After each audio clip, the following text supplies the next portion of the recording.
رسوله أما بعد فأعوذ بالله من الشيطان الرجيم بسم الله الرحمن الرحيم الذين يذكرون الله قياما وقعودا وعلى جنوبهم ويتفكرون في خلق السماوات والأرض ربنا ما خلقت هذا باطلا سبحانك فقنا عذاب النار. وقال النبي صلى الله عليه وسلم الصلاة معراج المؤمن أو كما قال عليه الصلاة والسلام. صدق الله العظيم وصدق على رسوله النبي الكريم ونحن على ذلك من الشاهدين والشاكرين والحمد لله رب العالمين. برادران اسلام، معزز سامعین کرام، جب مومن کلمہ پڑھتا ہے لا الہ الا اللہ محمد رسول اللہ تو اس کا ایک ذات کے ساتھ تعارف پیدا ہوتا ہے. وہ ذات احکم الحاکمین، رب العالمین، تمام جہانوں کا بادشاہ رب، جس کی صرف عبادت اگر کی جانی ہے تو صرف اسی کی، اگر کوئی مانگنا چاہے تو صرف اسی سے، اور اگر کوئی ذات دے سکتی ہے تو وہی ذات ہے. تو کلمہ طیبہ پڑھنے سے جس ذات سے تعارف پیدا ہوتا ہے، تو جب تعارف ہو جائے تو پھر انسان ملاقات کا خواہش مند ہوتا ہے کہ اس سے ملاقات ہو، اور اس نے اپنی ملاقات کا جو ذریعہ بتلایا ہے وہ نماز ہے. نماز فرض بھی ہے، نماز نفل بھی ہے، نماز سنن بھی ہے. سنن جو نماز ہے ان میں سنت مؤکدہ، اس کی بہت اہمیت ہے. ہمارے یہاں، ہمارے معاشرے میں عام طور پر ویسے بھی ہمارا طبقہ نماز کی طرف سے بہت کمی کوتاہی کا مظاہرہ کرتا ہے. اگر دیکھا جائے تو 10% طبقہ نماز پڑھتا ہے، اور ان میں بھی جس چیز کو محسوس کیا گیا کہ عام طور پر لوگ فرض نماز کے بعد نفل اور سنت نماز کو چھوڑنا شروع ہو چکے ہیں. اور اس کی ایک کثیر تعداد آپ کو نظر آتی ہے کہ جیسے ہی جمعہ کی نماز یا کوئی بھی فرض نماز جس کے بعد سنت موقدہ ہیں تو لوگ کثرت کے ساتھ مسجد سے نکل جاتے ہیں. اور اگر گھر میں نماز سے سنت پڑھنے کا اہتمام نہیں ہے تو پھر مسجد میں پڑھنا لازم ہے. عام طور پر اللہ کے نبی کی سنت یہ تھی کہ آپ صلی اللہ علیہ وسلم گھر میں نفل نماز پڑھا کرتے تھے، اور آپ کی تعلیمات بھی یہ ہیں کہ نفل نماز گھر میں پڑھا کرو. اب اس میں توجہ تو ہے ہی ہے، لیکن جو سنت موقدہ ہیں 12 سنت موقدہ، جو کہ فجر سے پہلے 2 رکعت سنت، بہت اہمیت کے حامل. حدیث شریف میں آتا ہے کہ دنیا اور ما فیہا سے بہتر ہے فجر سے پہلے 2 رکعت سنت کا ادا کرنا. اور اللہ کے نبی نے فرمایا کہ اگر تمہیں گھوڑے روند کر چلے جائیں، اتنا ڈر اور خطرہ ہو، اس حال میں بھی فجر کی 2 سنتوں کو مت چھوڑو. آپ نے کبھی ساری زندگی فجر کی 2 سنتوں کو نہیں چھوڑا.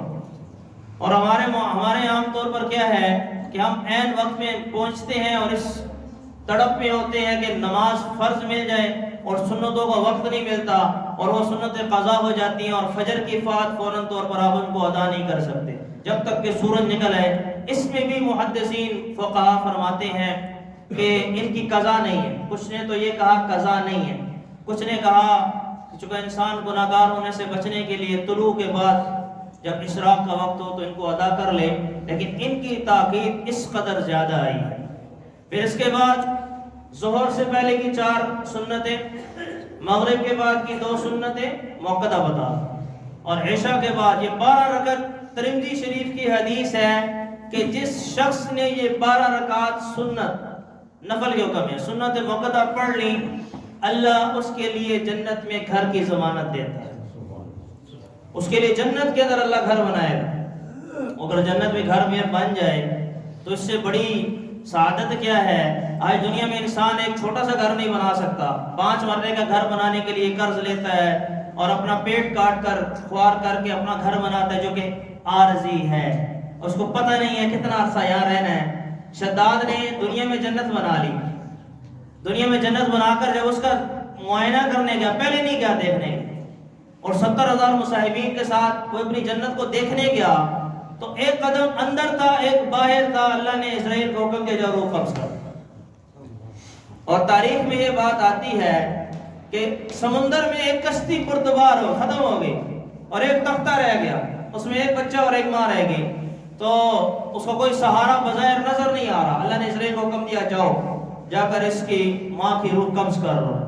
تو اسرائیل پریشان کہ یہ بچہ سمندر کی لہروں کے برد ہو جائے گا، سمندر کی لہروں کی نظر ہو جائے گا، نہ اس کو پلانے والا دودھ نہ کو خیال کرنے والا، لیکن اللہ کا حکم تھا جا کے روح قبض کر لی۔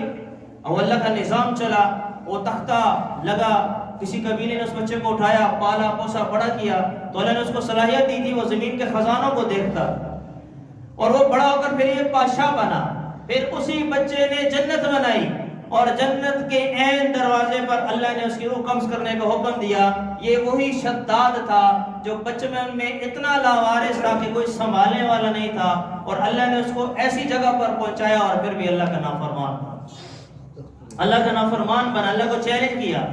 تو یہ آتا ہے کہ اسرائیل سے پوچھا گیا کہ کبھی تمہیں کسی کی روح قبض کرتے ہوئے محسوس ہوا ہے، کوئی افسوس ہوا ہے؟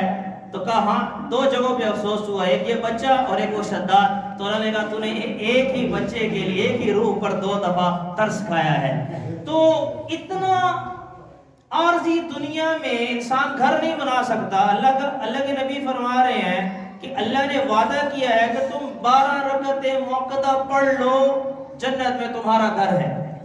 اور پھر حدیث شریف کا مفہوم ہے کہ انسان نفل نماز پڑھتا ہے یا نفل عمل کرتا ہے تو وہ اللہ کے قریب ہونا شروع ہو جاتا ہے، اللہ کے قریب ہونا شروع ہو جاتا ہے۔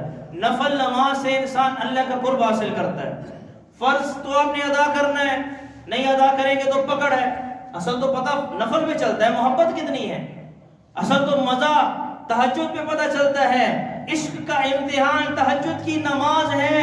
دنیا کا کوئی بھی ولی اولیاء اللہ تہجد کی نماز کے بغیر ولی نہیں بن سکتا۔ انبیاء پر یہ نماز فرض تھی، اور اللہ نے قرآن میں جس نفل نماز کا خوبصورت انداز سے ذکر کیا ہے وہ تہجد کی نماز ہے۔ اور میرے نبی نے فرمایا کہ اگر کوئی شوہر رات کے وقت، سحر کے وقت، جب ساری کائنات سو رہی ہو، انسان بستر کا طلبگار ہوتا ہے اور نرم بستر کا طلبگار ہوتا ہے، اور سردیوں کے راتیں ہوں